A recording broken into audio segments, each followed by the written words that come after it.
Ala gözleriye kurban olaydım, kapımda durup say canı sana kurban malım dursun. Ne demiştim sana küstü darıldı, sarılan boynuna canı sana kurban malım dursun. Kim ölsün hain ölsün sebep ölsün, ölsün hain ölsün sebep ölsün varım olsun.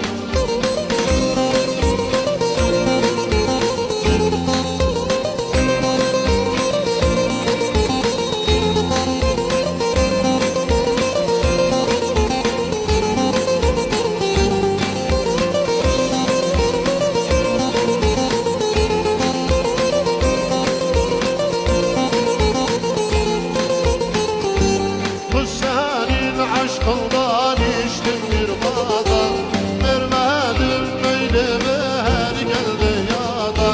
Benim nefsimin şefalı dünyada, ben ölemden sonra kimsene kurban malım dursun.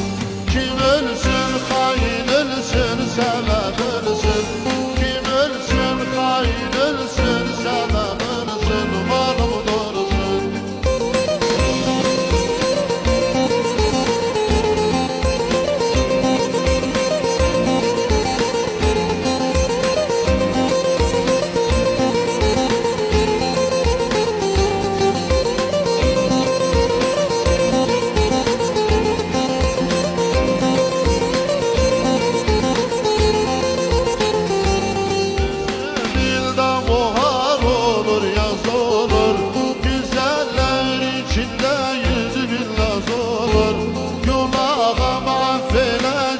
Sana kurban malım dursun.